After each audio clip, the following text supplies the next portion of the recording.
حسبنا الله ونعم الوكيل نعم المولى ونعم النصير أعوذ بالله من الشيطان الرجيم بسم الله الرحمن الرحيم الحمد لله رب العالمين الحمد لله الذي أحصى كل شيء عددا وجعل لكل شيء أمدا وقدر كل شيء تقديرا ثم الصلاة والسلام على النبي الأمي العربي القرشي الهاشمي المكي المدني الأبتحي التهامي العبد المؤيد والرسول المسدد المصطفى الأمجد المحمود الأحمد حبيب إله العالمين أبي القاسم محمد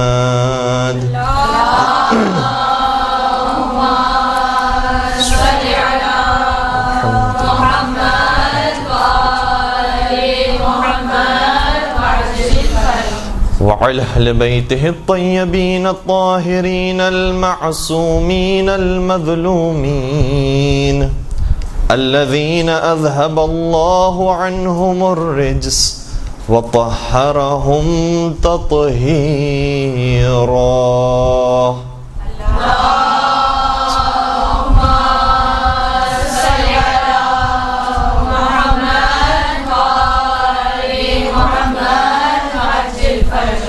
ولعنة الله على أعدائهم أجمعين أما بعد فقد قال الله تبارك وتعالى في محكم كتابه المجيد وفرقانه الحميد بسم الله الرحمن الرحيم يا أيها الذين آمنوا كتب عليكم الصيام كما كتب على الذين من قبلكم لعلكم تتقون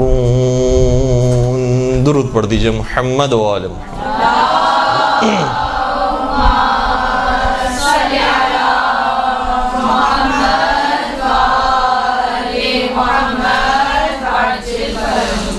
خارن گرامی، اس آیہ کریمہ کی تلاوت آپ نے بارہ سماعت بھی فرمائی ہوگی اور خود بھی تلاوت کرنے کا شرف حاصل کیا ہوگا۔ اس آیت کو آیت سیام کہا جاتا ہے اور اس آیت کی ذیل میں کئی مرتبہ علماء کرام نے گفتگو کی ہے اور یقیناً آپ بھی خطابت کی فیلڈ سے تعلق رکھتی ہیں تو آپ نے بھی اس موضوع پر گفتگو فرمائی ہوگی۔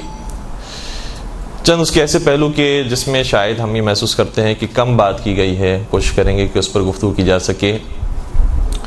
پہلی بات یہ ہے کہ ماہ مبارک رمضان یہ اتنا عظیم مہینہ ہے کہ کبھی کبھار ایسا محسوس ہوتا ہے کہ اس قدر روایتیں ماہ رمضان کے بارے میں آئی ہیں کہ اگر ماہ رمضان کو گویا سونے اور چاندی سے زیادہ قیمتی چیز کہا جائے تو کوئی مبالغہ نہیں ہوگا۔ بہت بڑی سعادت ہے جو ماہ رمضان کی صورت میں تمام بندگان خدا کو ملتی ہے اور ہر سال پروردگار کی طرف سے توفیق نصیب ہوتی ہے۔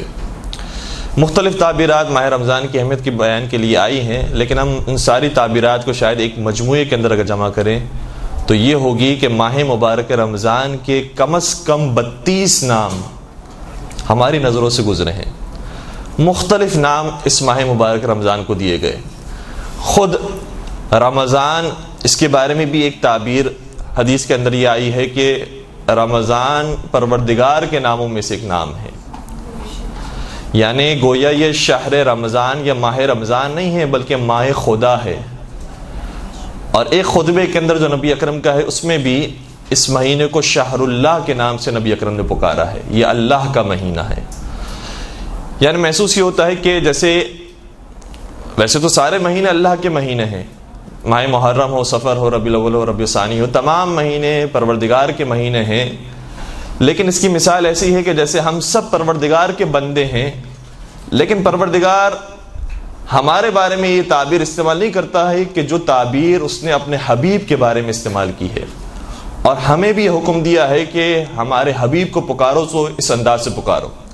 ہم بھی اللہ کے بندے ہیں، لیکن پروردگار جب اپنے حبیب کے لیے لفظ استعمال کرتا ہے تو ہر ایک کو حکم دیتا ہے کہ تم تشہد کے اندر اس طرح سے پڑھا کرو کہ اشہد ان لا الہ الا اللہ وحدہ لا شریک لہ واشہد ان محمدا عبدہ ورسولہ، کہ میں گواہی دیتا ہوں کہ اللہ کے علاوہ کوئی معبود نہیں ہے اور نبی اکرم تیرے عبد ہیں، تیرے بندے ہیں۔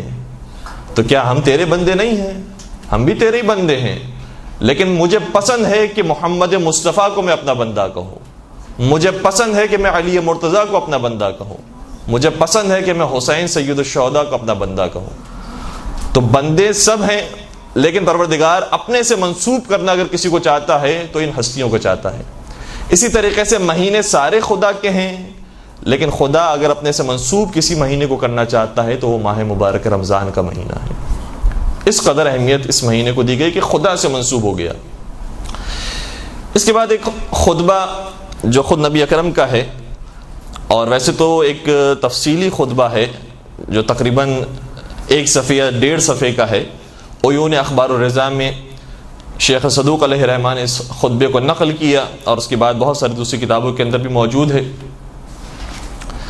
اس طریقے سے نبی اکرم نے اس مہینے کا تعارف کروایا ہے کہ گویا مسجد نبوی ہے، اور ایک روایت کے مطابق جمعے کا دن تھا، شعبان کا آخری جمعہ تھا، اور اس خطبے کے اندر پیغمبر اکرم نے مسلمانوں سے مخاطب ہو کر فرمایا ایھا الناس، اے لوگو، انہ قد اقبل الیکم شہر اللہ بالبرکۃ والرحمۃ والمغفرہ، اے لوگو تمہاری طرف جو چیز آ رہی ہے وہ اللہ کا مہینہ ہے، اور وہ اللہ کا مہینہ بالبرکۃ والرحمۃ والمغفرہ، برکتوں کے ساتھ، رحمتوں کے ساتھ، مغفرتوں کے ساتھ آ رہا ہے۔ پھر آگے فرماتے ہیں کہ شہر هو عند اللہ افضل الشہور، یہ مہینہ وہ ہے جو تمام مہینوں پر فضیلت رکھتا ہے، وایامہ افضل الایام، اس کے دن تمام دنوں پر فضیلت رکھتے ہیں، ولیالیہ افضل اللیالی، اس کی راتیں ساری راتوں پر فضیلت رکھتی ہیں، وساعاتہ افضل الساعات، اس کا ایک ایک لمحہ تمام لمحات پر فضیلت رکھتے ہیں۔ پھر فرماتے ہیں کہ شہر دعیتم فیہ الی ضیافۃ اللہ، یہ مہینہ وہ ہے جس میں خدا نے تمہیں اپنا مہمان بنایا ہے۔ واقعی یہ بہت بڑا جملہ ہے، بہت بڑا اعزاز ہے۔ یعنی اس کو اگر ہم اس طریقے سے بیان کریں کہ دیکھیں، ہم اپنی اوقات کے مطابق کسی کو جب بلاتے ہیں تو اپنی اوقات کے مطابق اس کی مہمان نوازی کرنے کی کوشش کرتے ہیں۔ جو کچھ ہمارے پاس ہوتا ہے اور ہمارے بساط کے اندر ہوتا ہے ہم اس کے خدمت میں پیش کرنے کی کوشش کرتے ہیں، دسترخوان کو ویسے ہی سجاتے ہیں۔ جب شادی کی تقریب ہوتی ہے تو ہم وہ کچھ کرنے کی کوشش کرتے ہیں کہ جو ہماری استطاعت میں ہوتا ہے، لیکن یہاں پر بلانے والی ذات وہ ہے کہ جس کی استطاعت لامحدود ہے، جس کی قدرت لامحدود ہے، جس کا علم لامحدود ہے۔ اب وہ لامحدود ذات ہم جیسے محدود بندوں کی خواہشات کو پورا کرنے کے لیے اس مہینے کو سجا رہا ہے۔ شاید ہم تو محدود ہیں لیکن ہماری خواہشات بھی لامحدود ہیں، اسی لیے یہ تعبیر بھی بار بار بیان کی گئی ہے کہ اگر تم اپنی دنیا کے اندر خواہشات پوری کرنے کی کوشش کرو گے تو کبھی بھی تمہاری خواہش پوری نہیں ہوگی، کیونکہ دنیا کو خدا نے محدود بنایا ہے۔ چاہے گاڑی کی خواہش ہو، مکان کی خواہش ہو، ازدواج کی خواہش ہو، چاہے مال و دولت کی خواہش ہو، کسی بھی چیز کی خواہش ہو، ایک مرتبہ وہ چیز حاصل ہو جائے گی، پھر انسان کہے گا یہ تو حاصل ہو گیا، اب اس سے بڑھ کر کوئی اور چیز ہونی چاہیے۔ ویزا مجھے فلاں جگہ کا مل گیا، اب وہاں تو ہم نے دیکھ لی جگہ، اب کسی اور جگہ کا ملنا چاہیے۔ میں نے فلاں جگہ تو زیارت کر لیا، مجھے فلاں جگہ بھی زیارت کرنی ہے۔ جو چیز نہیں ملی ہوتی ہے اس وقت تک تو تڑپ ہوتی ہے، لیکن ملنے کے بعد تڑپ ختم ہو جاتی ہے، پھر مزید آگے کی توقع ہوتی ہے، اور یہ خواہشات بڑھتی ہی جاتی ہے، لامحدود ہوتی ہیں۔ تو اس پوری کائنات میں ہر چیز محدود ہے سوائے ایک چیز کے، اور وہ ہے ذات پروردگار عالم۔ اس لیے اپنی اگر خواہشات کو سکون دینا ہے اور اس خواہشات کی پیاس کو بجھانا ہے تو ایک ہی طریقہ ہے کہ لامحدود کو لامحدود کے ساتھ ملا دو۔ لامحدود خواہشات کو لامحدود ذات کے ساتھ اگر ملا دیا تو پھر یہ خواہشات ختم ہو سکتی ہیں اور اس کی پیاس بجھ سکتی ہے۔ اس لیے پروردگار نے اس مہینے میں مہمان قرار دیا ہے۔ اب ہم جو مہمان نوازی کرتے ہیں وہ ظاہر سی بات ہے کہ سامنے والے کے معدے کو دیکھ کر، سامنے والے کے شکم کو دیکھ کر، اس کے جسم کو دیکھ کر، اس کی جسمانی ضروریات کی جو چیزیں ہوتی ہیں اس کو پورا کرنے کی کوشش کرتے ہیں، اس میں مختلف لوازمات آ جاتے ہیں۔ لیکن پروردگار جانتا ہے کہ انسان صرف جسم سے نہیں بنا ہے بلکہ دو چیزوں کا مرکب ہے، جسم بھی ہے، روح بھی ہے۔ جسم کی ضروریات تو پھر بھی پوری کر لیتا ہے انسان، روح کی ضرورت کو کون پورا کرے گا؟ اور کیسے پتہ چلے گا کہ روح کو سکون حاصل ہوا ہے؟ اور واقعی یہ بہت مشکل مرحلہ ہوتا ہے۔ کتنے ہی ملینر اور بلینر لوگ ایسے ہیں کہ جن کے جسم بہت راحت کے اندر ہوتے ہیں، نرم بستر موجود ہے، اے سی موجود ہے، ساری سہولیات موجود ہے، نوکر چاکر سب کچھ موجود ہے، لیکن روح بے چین ہے۔ روح کا سکون بہت ضروری ہے۔ لہذا پروردگار نے اس مہینے میں جسم کی ضرورت کو صرف پورا نہیں کیا ہے، روح کی ضرورت پر توجہ دی ہے، روح کی ضرورت کو پورا کیا ہے۔ روح کی ضرورت کیسے پوری ہوگی؟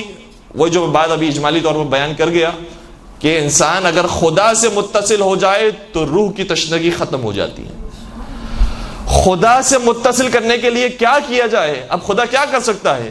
خدا نے کہا ہم نے چھوٹی چھوٹی چیزوں کو بھی بہانہ بنایا ہے اور تمہیں یہ بتانے کی کوشش کیا اگر تم یہ کام کر لیتے ہو تو خدا کی طرف تم نے ایک قدم آگے بڑھا لیا، فلاں کام کر لیتے ہو 2 قدم آگے بڑھا لیے، 10 قدم آگے بڑھا لیے، تم قریب ہوتے جا رہے ہو، قریب ہوتے جا رہے ہو، قریب ہوتے جا رہے ہو۔ یہ بیان کرنے کی اس ماہ مبارک رمضان میں کوشش کی۔ اس میں مثالیں میں آپ کی خدمت بیان کروں۔ عام دنوں میں انسان پورا قرآن ختم کرتا ہے تو جو ثواب حاصل کرتا ہے، ماہ مبارک رمضان میں ایک آیت پڑھنے سے وہ ثواب حاصل کرتا ہے۔ کہ اب تمہیں کیا چاہیے؟ ایک آیت پڑھو، پورے قرآن کا ثواب حاصل کرو۔ جو نافلہ نمازیں عام دنوں میں پڑھتا ہے، بعض روایتوں کے مطابق ماہ رمضان کے اندر ایک وہی نافلہ نماز پڑھے گا تو 70 نمازوں کا ثواب دیا جائے گا، بعض روایتوں کے مطابق واجب کا ثواب دیا جائے گا۔ حد تو یہ ہو گئے، خود اسی خطبے کے اندر یہ لفظ استعمال ہوا ہے، نبی اکرم نے آگے جا کر ارشاد فرمایا ہے وَأَنفَاسُكُمْ فِيهِ تَسْبِيحٌ وَنَوْمُكُمْ فِيهِ عِبَادَةٌ۔ یہ مہینہ وہ ہے جس میں تم صرف سانس لیتے ہو، اس سانس لینے پر بھی خدا اجر دیتا ہے، اس کا بھی ثواب دے رہا ہے۔ کیوں؟ کس بات کا ثواب ہے؟ سانس لینے کا کیا ثواب ہے؟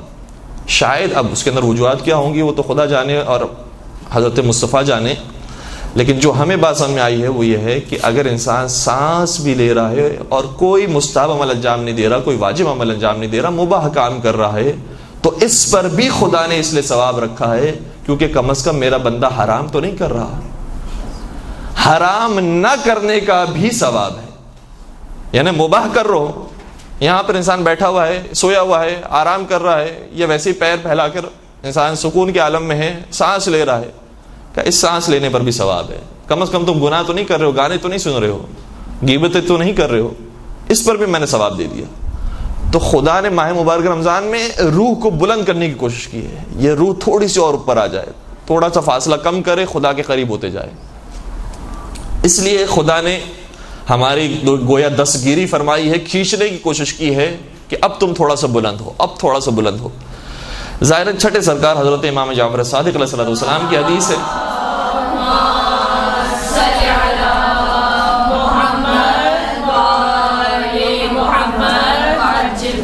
فرماتے ہیں کہ جس کا عام دن روزے والے دن جیسا ہو گیا اس نے کوئی فائدہ حاصل نہیں کیا۔ فائدہ اس شخص نے حاصل کیا ہے کہ جس کے روزے والا دن عام دنوں سے بہتر ہو، یعنی تھوڑا سا 2 قدم آگے ہونا چاہیے۔ روزہ رکھا ہے، 2 قدم تھوڑا سا آگے ہو، 2 آیتوں کی تلاوت زیادہ کر لے۔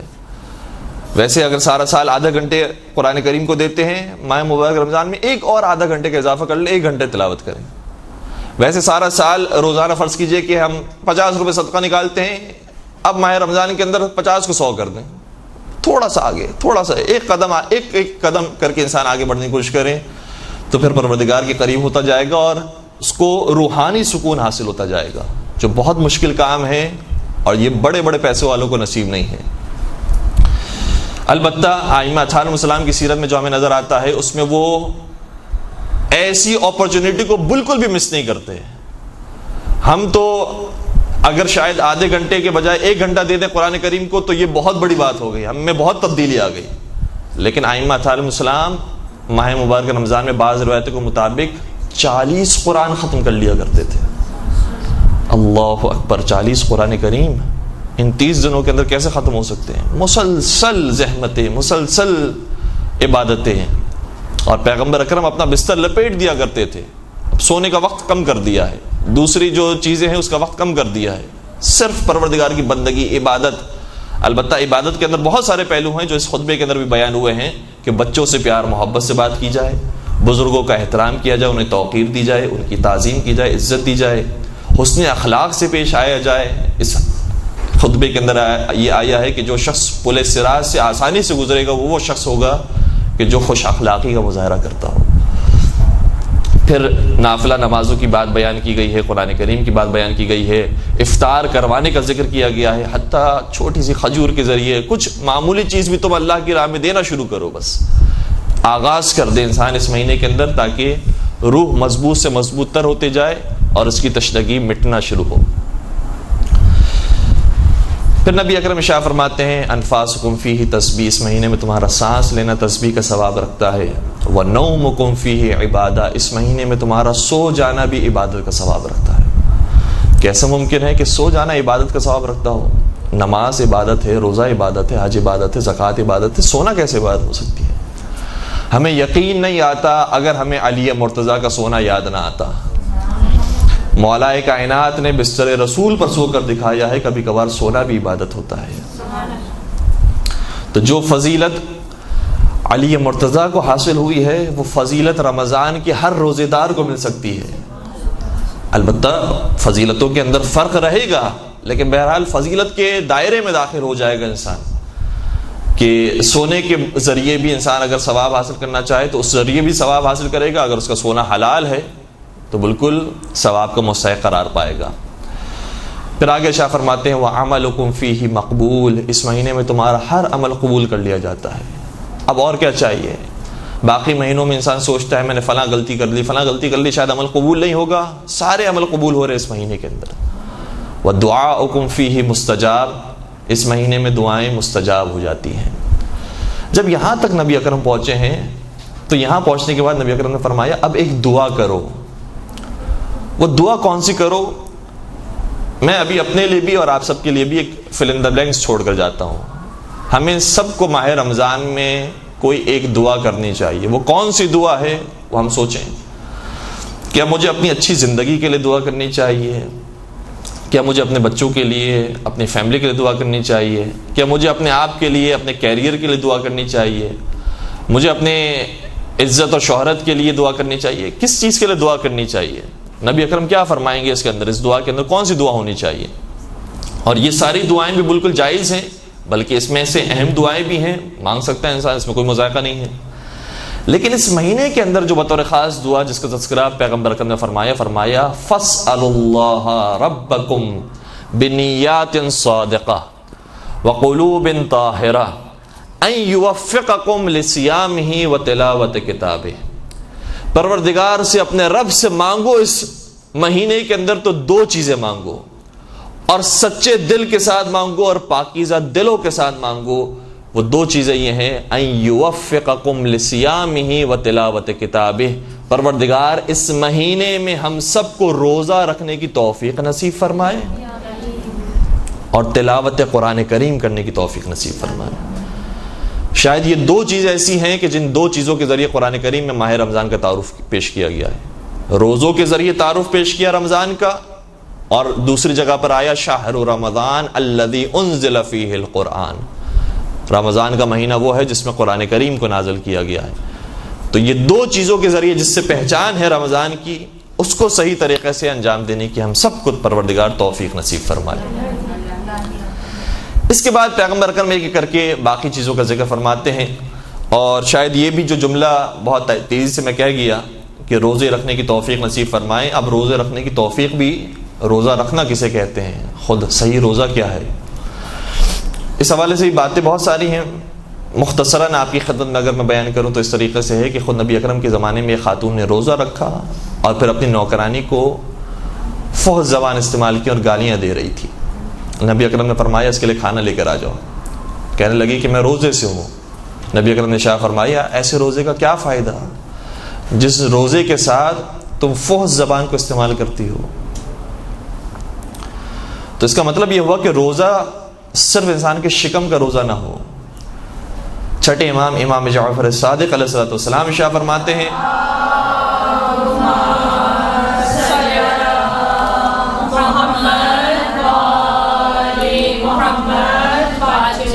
جب تم نے روزہ رکھا ہے تو یاد رکھو روزہ صرف تمہارے معدے تک محدود نہ رہے بلکہ تمہاری زبان کا بھی روزہ ہو, تمہاری آنکھوں کا بھی روزہ ہو, تمہارے کانوں کا بھی روزہ ہو اور تمہارے تمام اعضاء و جوارح کا روزہ ہو. روزہ مکمل پرہیز کا نام ہے. الحمدللہ بعض لوگ حلال سے تو بچ جاتے ہیں لیکن حرام وہی جاری رہتا ہے.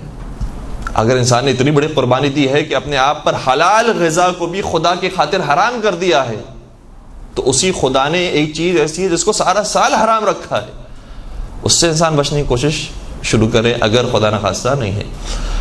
البتہ ایک صاحب نے ہم سے ایک مرتبہ سوال کیا, مجھے بڑا تعجب ہوا.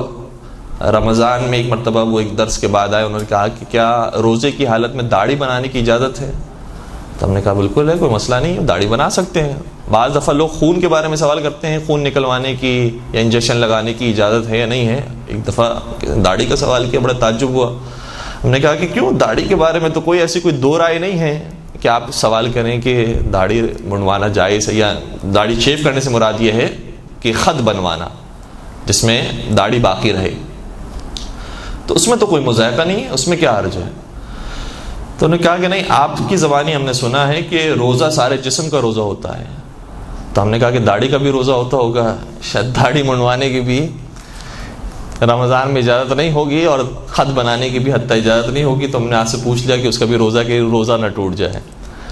تو اتنی پابندی بھی کبھی کبھار انسان اپنے اوپر لے لیتا ہے کہ جتنی پابندی شریعت نے نہیں لگائی ہے. البتہ ہماری خود کی بھی کبھی کبھار غلطی ہوتی ہے کہ اس طریقے سے بیان کر جاتے ہیں اور لوگ مختلف انداز سے سوچ کر چلے جاتے ہیں اور اپنے حساب سے وہ شرعی مسئلہ بھی تیار کر لیتے ہیں. اس لیے کبھی کبھار خطیب حضرات ممبر سے یہ جملہ کہتے ہیں کہ میری بولنے کی ذمہ داری تو ہے لیکن میری سمجھنے کی ذمہ داری میرے اوپر نہیں ہے. تو آپ کیا سمجھ کے جا رہے ہیں اس کی ذمہ داری ہمارے اوپر نہیں ہے, ہم کیا بول کر جا رہے ہیں اس کی ذمہ داری ہمارے اوپر ہے.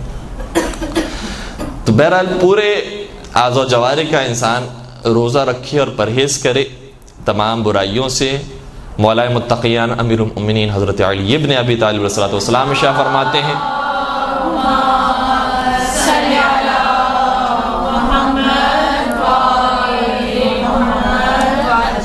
کہ کم من صائم لیس له من صیامہ الا الجوع والظمأ, کتنے ہی روزے دار ایسے ہیں کہ جن کو روزوں سے کچھ حاصل نہیں ہوتا سوائے بھوک اور پیاس کے. وہ سمجھتے ہیں کہ ہم نے روزہ رکھا ہے لیکن انہیں بھوک اور پیاس کے علاوہ کچھ حاصل نہیں ہوا ہوتا. تو روزے کا جو اصل مقصد ہے تقویٰ تک پہنچنا, وہ حاصل نہیں ہوا ہوتا. البتہ تقویٰ تک پہنچنے کے لیے بھی کچھ تقویٰ ہونا چاہیے کہ جس کے بعد انسان روزہ رکھے. یعنی قرآن کریم نے کس طریقے سے بیان کیا ہے, آیت ہے یا ایھا الذین آمنو, حفظ ہے یا نہیں ہے, آیت حفظ ہے یا نہیں ہے, یا ایھا الذین آمنو کتب علیکم الصیام کما کتب علی الذین من قبلکم لعلکم تتقون. اے صاحبان ایمان, ہم نے تم پر روزوں کو لکھ دیا ہے جس طریقے سے تم سے پہلے والی امتوں پر لکھا تھا. لعلکم تتقون, تاکہ تم تقوی تک پہنچ سکو. تو تقوی تک پہنچنا یہ مقصد تھا روزے کا. سوال یہ پیدا ہوتا ہے کہ انسان کے پاس تقوی ہوگا تو پھر روزہ رکھے گا, اور اگر تقوی ویسے ہی موجود ہے تو تقوی تو ایسے ہی موجود تھا, پھر تقوی تک کیوں پہنچا رہے روزہ. تو جو حاصل ہے اسی کو دوبارہ سے حاصل کرنے کا کوئی فائدہ نہیں, محال ہوتا ہے. تو اس کے لیے جواب ایسے علماء کرام نے دیا ہے. میں ایک چھوٹی سی مثال آپ کی بیان کروں. دیکھیں, کہتے ہیں کہ جیسے آپ یہاں پر مدرسے میں تشریف لائے ہیں, مدرسے میں کیوں آتا ہے انسان؟ تاکہ عالم بنے, تاکہ علم حاصل کرے. سوال یہ پیدا ہوتا ہے کہ اتنا کم از کم علم ہونا چاہیے انسان کے پاس کہ علم حاصل کرنا ہے تو مدرسے میں آنا پڑے گا. بات پہنچ رہی ہے؟ ورنہ اگر انسان اتنا ہی جاہل ہو کہ مجھے جانا کہاں پر ہوتا ہے دینی علم حاصل کرنے کے لیے، یا ویسے بھی جس علم کو وہ حاصل کرنا چاہ رہا ہے، تو پھر وہ حتیٰ مدرسے تک بھی نہیں پہنچ سکتا۔ تو کچھ علم ہونا چاہیے کہ مدرسے تک پہنچے، باقی کام مدرسہ کرے گا انسان کو عالم بنانے کا۔ اسی طریقے سے کچھ تقوی ہونا چاہیے کہ انسان روزہ رکھے، باقی کام روزہ کرے گا انسان کو متقی بنانے کا۔ تو روزے کے ذریعے تقوی کے مراحل کو انسان طے کرتا ہے، اور کتنی ہی عبادتوں کے بارے میں کہا گیا کہ اگر تم سے فلاں عبادت غلط طریقے سے انجام پائی ہے تو تم روزہ رکھ کر کفارہ ادا کرو۔ قسم توڑنے کا کفارہ، نظر توڑنے کا کفارہ، خود روزہ توڑنے کا کفارہ کا روزہ رکھو۔ ایک روزہ جان بوجھ کر توڑا ہے، 60 روزے رکھو۔ وجہ کیا ہے؟ وجہ یہ بیان کی کہ کیونکہ کثرت روزہ سے انسان کی روح مضبوط سے مضبوط تر ہوتی جاتی ہے اور باطن صاف سے صاف تر ہوتا جاتا ہے، کیونکہ روزہ نام ہی اخلاص کا ہے، خلوص کے ساتھ پرہیز کرنے کا نام ہے۔ باقی عمل تو کچھ بھی نہیں کرنا، انسان کو پرہیز کرنا ہے۔ تو جو پرہیز کیا ہے پروردگار کی خاطر، اس سے باطن مسلسل صاف سے صاف تر ہوتا جاتا ہے، اس لیے کثرت روزہ کا حکم دیا گیا۔ ایک درود پڑھ دیجئے، محمد و آل محمد۔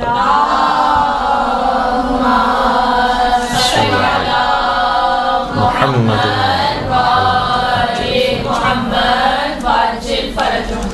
نبی اکرم نے اسی خطبے کے اندر پھر مختلف اعمال کا ذکر فرمایا، تقریباً 10 سے 12 اعمال ہیں جس کا ذکر فرمایا، یہاں تک کہ مولا متقیان کھڑے ہو گئے، اور مولا متقیان نے کھڑے ہو کر سوال کیا، یا رسول اللہ ما افضل الاعمال فی هذا الشہر، اے اللہ کے رسول مجھے آپ یہ بتائیے کہ اس مہینے کا افضل ترین عمل کون سا ہے۔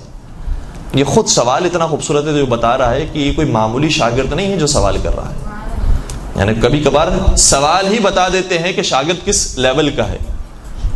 یہ شاگرد نے سوال نہیں کیا ہے کہ میرے پاس یہ نہ ہو تو میں کیا کروں اور وہ نہ ہو تو کیا کروں، اب بہانے تراشتا رہے کہ میں اس سے بھی بچ جاؤں اس سے بھی بچ جاؤں، میرے پاس وقت نہیں ہے، میں مجبوری میں ہوں، تو پھر مجھے ثواب ملے گا نہیں ملے گا۔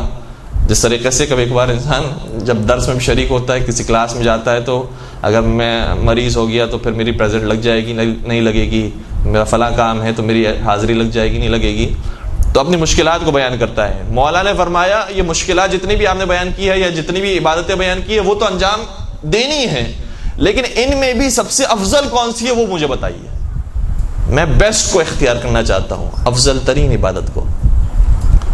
پیغمبر نے بہت پیار سے جواب دیا، فرمایا یا ابا الحسن افضل الاعمال فی هذا الشہر الورع عن محارم اللہ، اے ابو الحسن اس مہینے کا افضل ترین عمل یہ ہے کہ انسان حرام سے بچنا شروع کر دے۔ کسی واجب کا ذکر نہیں کیا، کسی مستحب کا ذکر نہیں کیا، کتنے ہی اعمال ایسے ہیں جو عبادتوں کے اندر ہیں، کتنے ہی اعمال ایسے ہیں جو لوگوں سے اجتماعیات کے اندر آتے ہیں، کوئی کسی عمل کا پیغمبر اکرم نے اظہار نہیں فرمایا، فرمایا حرام سے بچ جانا یہ افضل ترین عمل ہے اس مہینے کا۔ اور پھر پیغمبر اکرم نے البتہ اس خطبے کا پھر آگے جو اختتام ہے وہ چونکہ مصائب کے ساتھ ہو رہا ہے، لہٰذا ہم اس کو انشاءاللہ یا تو بعد کے درس میں بیان کریں گے تاکہ مصائب پر ہماری گفتگو ختم ہو۔ تو پیغمبر اکرم نے یہاں پر افضل ترین عمل کا ذکر فرما دیا۔ بعض لوگوں نے البتہ ائمہ علیہ السلام سے بار بار یہ سوال کیا ہے، مختلف انداز سے سوالات آتے رہے۔ ایک سوال 8ویں سرکار حضرت امام علی رضا علیہ السلام سے کسی نے کیا،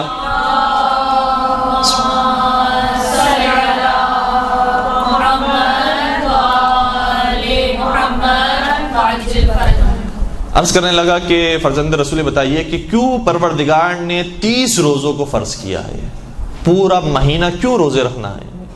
اگر روزے فرض کیے ہیں تو تھوڑے کم کر لیتا، یا اگر صحیح ہے 30 کیے ہیں تو کبھی کسی سال 40 ہو جاتے، کبھی کسی سال 50 ہو جاتے، کیوں 30 ہی روزے پروردگار نے معین فرمائے ہیں؟ امام رضا علیہ السلام نے جواب یہ دیا کہ پروردگار نے اپنے بندوں کی استطاعت کو دیکھا تو اس میں کچھ کمزور بندے بھی تھے، کچھ طاقتور اور صحت مند لوگ بھی تھے۔ پروردگار نے ان سبھی کے لیے ایک قانون بنانے کے لیے جب فیصلہ کیا تو ویسا قانون بنایا کہ جو ناتوان لوگ ہیں وہ بھی روزہ رکھ سکیں اور جو صحت مند لوگ ہیں وہ بھی روزہ رکھ سکیں۔ اس لیے پروردگار نے 30 دنوں کو معین کر دیا۔ اب اس کے اندر بھی جو بہت زیادہ ناتواں ہو گیا ہے اس کے لیے مزید چھوٹ پروردگار نے دے دی کہ جو مریض ہو گیا ہے، جو سفر پر چلا گیا ہے یا مختلف حالات آئے ہیں اس کے اوپر، بعض حالتوں کے اندر اس پہ سے روزہ ساقط کر دیا، تاکہ جو بہت مشکل کے اندر ہے اس کے اوپر بھی کوئی سختی نہ آئے، اور جو کچھ سختی برداشت کر سکتا ہے وہ مکمل 30 روزے رکھے، اور جو زیادہ طاقتور ہے، صحت مند ہے، الحمدللہ پروردگار نے اسے صحت و سلامتی دی ہے، اور انشاءاللہ سب کو پروردگار صحت و سلامتی نصیب فرمائے۔ تو جس کو پروردگار نے صحت و سلامتی دی ہے، اگر وہ 30 سے پھر بڑھنا چاہے، البتہ جو حرام روزے ہیں، عید کا روزہ ہے، اس کے علاوہ کی بات کی جا رہی ہے، شوال کے مثلا روزے ہیں، اگر اس میں اضافہ کرنا چاہے تو پروردگار نے پھر اس کے لیے ثواب ہی ثواب رکھا ہے۔ تو جو پروردگار نے شریعت بیان کی ہے، امام رضا نے باقاعدہ یہ جملے بھی استعمال کیے، فرمایا کہ پروردگار نے جتنے شرعی قوانین بیان کیے ہیں وہ اکثریت کو دیکھ کر بیان فرمائے ہیں، تاکہ ہر شخص اس پر عمل کر سکے، چاہے وہ نماز کے قوانین ہوں، روزے کے ہوں، حج کے ہوں، زکوٰۃ کے ہوں، خمس کے ہوں، سبھی اس پر عمل کر سکیں، ایسے قوانین پروردگار نے بیان کی ہیں۔ بعض لوگوں نے پھر اسی طریقے سے باقی ائمہ سے بھی سوال کیا، ابھی بالخصوص جب گرمیوں کے ایام آ رہے ہیں، روزہ رکھنا بہت سخت ہو جائے گا، تو لوگوں کے ذہن میں سوال تھا کہ کیا گرمیوں میں روزے رکھنے کا کوئی ایکسٹرا ثواب ہے؟ مزید ہم تو پریشانی برداشت کر رہے ہیں، کچھ لوگ ایسے ہیں، اور بالخصوص خواتین کے لیے تو یہ زیادہ مسئلہ پیش آتا ہے کہ 9 سال میں جب بالغ ہوئی ہیں، تو بعض 9 سال میں جب بالغ ہوئے انہیں سردیوں کے مہینے مل گئے، چھوٹے چھوٹے ایام تھے، روزے آسانی سے رکھ لیے، بعض ابھی جب بالغ ہوئے ہیں تو انہیں بڑے بڑے روزے ملے ہیں، گرمیوں کے ایام ہیں تو ان کے لیے زیادہ سخت ہے۔ تو جنہوں نے سردیوں میں روزے رکھے ہیں اور جنہوں نے گرمیوں میں روزے رکھے ہیں، کیا پروردگار کے نزدیک دونوں برابر ہیں؟ کیونکہ روزے تو روزے ہیں۔ یہ جملہ جب ہم پاکستان میں کہتے ہیں تو کوئی نہ کوئی دوسرا منظر یاد آنے لگتا ہے، تو روزے ہیں، تو کیا دونوں کا ثواب برابر ہے؟ تو احادیث سے بات سمجھ میں آتی ہے کہ دونوں کا ثواب برابر نہیں ہے۔ جو جتنی سختی برداشت کر رہا ہے اور جتنی گرمی جھیل رہا ہے اس کا ثواب زیادہ ملے گا۔ مولا متقیان امیر المؤمنین حضرت علی ابن ابی طالب علیہ السلام ارشاد فرماتے ہیں،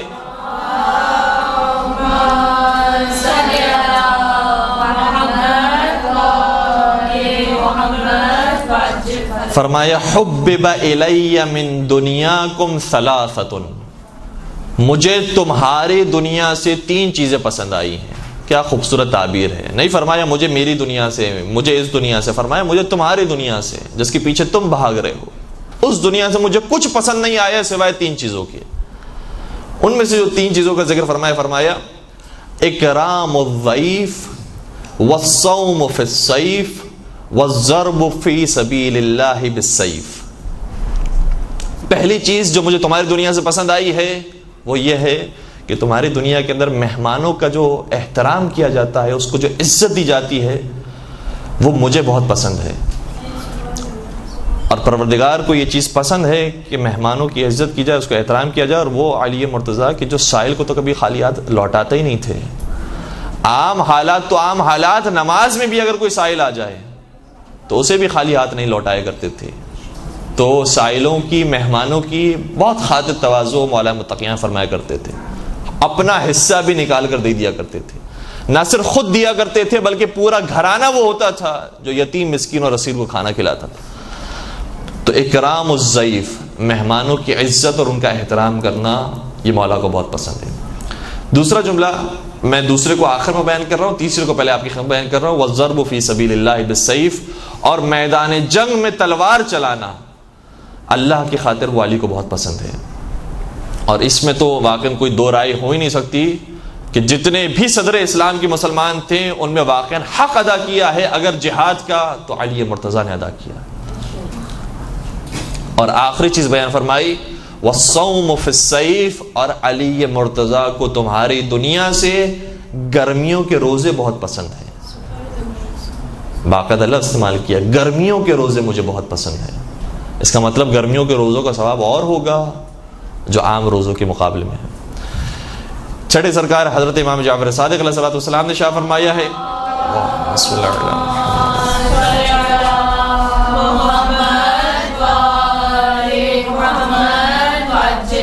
جو شخص گرمیوں میں روزے رکھتا ہے اور اس کے بدن سے پسینہ نکلتا ہے، ملائکہ اس کے پسینے کو پوچھتے ہیں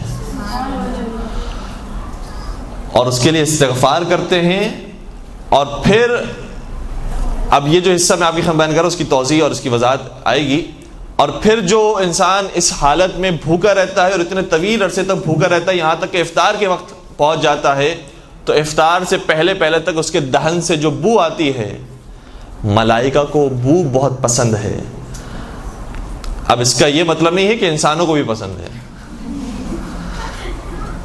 ملائکہ چونکہ ہماری روح پر توجہ رکھتے ہیں, لہٰذا ملائکہ کو ہمارے جسم سے کوئی کام ہی نہیں ہے کہ کس کا جسم گورا ہے, کس کا کالا ہے, کس کا جو ہے وہ کس قسم کا ہے. ملائکہ کو اس سے مطلب نہیں ہے. ملائکہ کی توجہ ہماری روح کی طرف ہے. تو ملائکہ روح کی طرف توجہ رکھتے ہوئے کہتے ہیں کہ اس نے اتنے گھنٹے تک روزہ رکھا ہے, اتنا طویل روزہ رکھا ہے, اتنی روح اس کی مضبوط ہو چکی ہے, تو اس کی روح سے جو وہ حتیٰ ہمیں بو محسوس ہوتی ہے وہ ان کو بو محسوس نہیں ہوتی, وہ خوشبو محسوس ہوتی ہے. لیکن اس کا یہ مطلب نہیں ہے کہ انسان نظافت کا خیال نہ رکھے, چونکہ دوسری طرف سے انسانوں کو تکلیف پہنچانا, دوسروں کو تکلیف پہنچانا وہ بہرحال اپنے مقام پر نامناسب فعل ہے. اس لیے اگر انسان جتنا اس بو کو ختم کر سکتا ہے تو ختم کرنے کی کوشش کرے, لیکن اس کا مطلب یہ بھی نہیں ہے کہ ثواب ختم ہو جائے گا. اگر بو ختم ہو جائے گی تو ملائکہ خوش نہیں ہوں گے, ملائکہ خوشبو سے زیادہ خوش ہوتے ہیں. تو بہرحال جو بو بھی ہے وہ بھی ملائکہ کو پسند ہے, کیونکہ اصل میں ملائکہ کی توجہ ہماری روح کی طرف ہے. اور خود چھٹے سرکار کا ایک اور جملہ بھی ہے, فرماتے ہیں کہ افضل الجہاد الصوم فی الحر, بہترین جہاد گرمیوں کے روزے ہیں. نبی اکرم حضرت محمد مصطفیٰ صلی اللہ علیہ وآلہ وسلم نے بھی شاہ فرمایا ہے,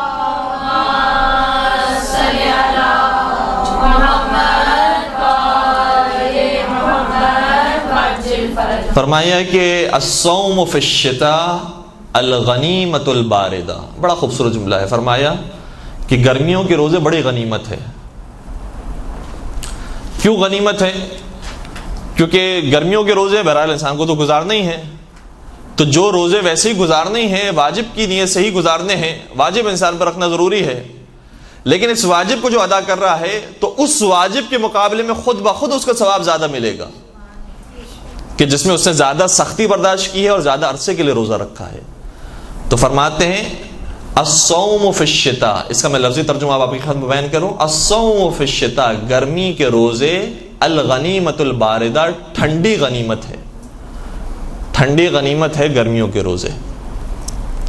اور پھر ایک روایت کے اندر جناب مریم سلام اللہ علیہ کا بھی ایک جملہ ہے جو انہوں نے اپنے بیٹے جناب عیسیٰ علیہ السلام سے فرمایا تھا.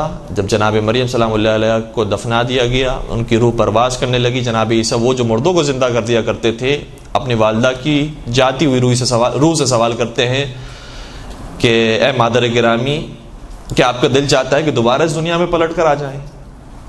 کیونکہ قرآن کریم نے کہا ہے, ہر انسان کی یہی آواز ہوگی کہ کاش میں دوبارہ دنیا میں پلٹا دیا جاؤں تو کچھ اور اعمال انجام دے دوں, کاش میں دنیا میں لوٹ آؤں تو جتنی غلطیاں کی ہیں اس سے پرہیز کروں گا, جتنے گناہ کیے اس سے بچ جاؤں گا, میں اللہ کی توبہ کروں گا اور صحیح اور اچھا انسان بن جاؤں گا.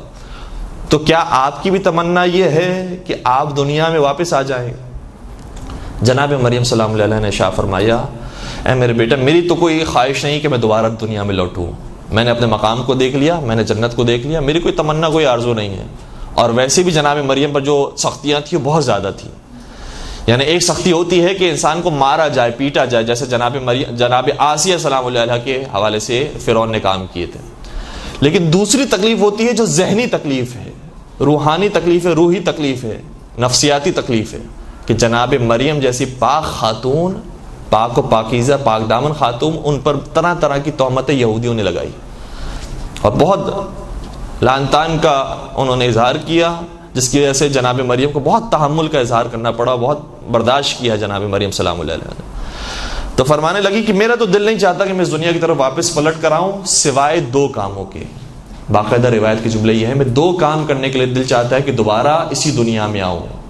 وہ کون سے دو کام ہیں؟ کہا میں چاہتی ہوں کہ ٹھنڈی ٹھنڈی راتوں میں کھڑے رہ کر خدا کی عبادت کروں, اور گرمیوں کے جب دن آئے تو خدا کے لیے روزہ رکھوں.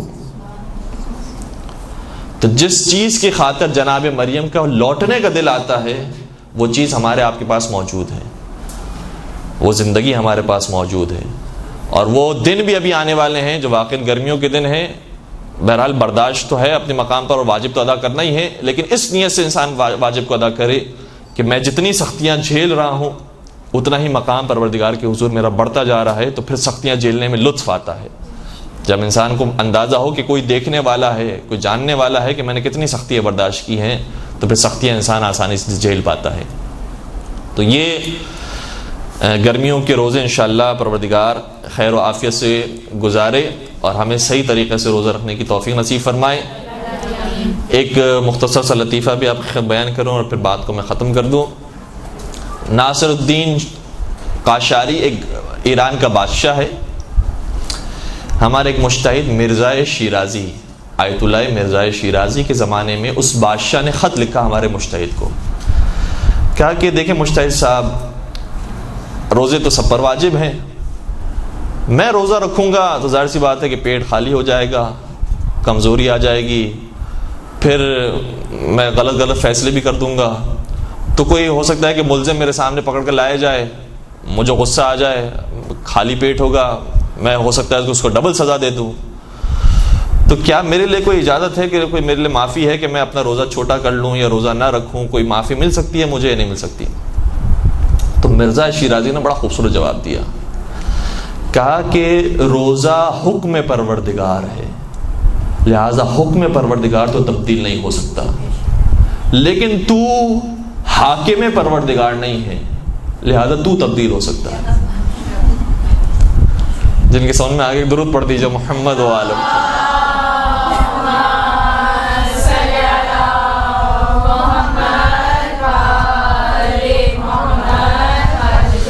انشاءاللہ پروردگار توفیق دے کہ جو ایام ابھی باقی رہ گئے ہیں اس میں صحیح طریقے سے ماہ رمضان کا استقبال کر سکیں اور ماہ رمضان کے اندر اس کے حق کو ادا کرنے کی ہم سب کو توفیق نصیب فرمائے.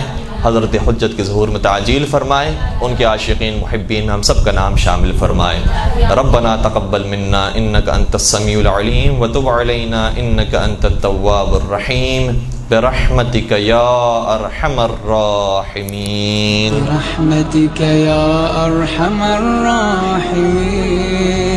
وصلی اللہ علی محمد وآلہ الطاہرین.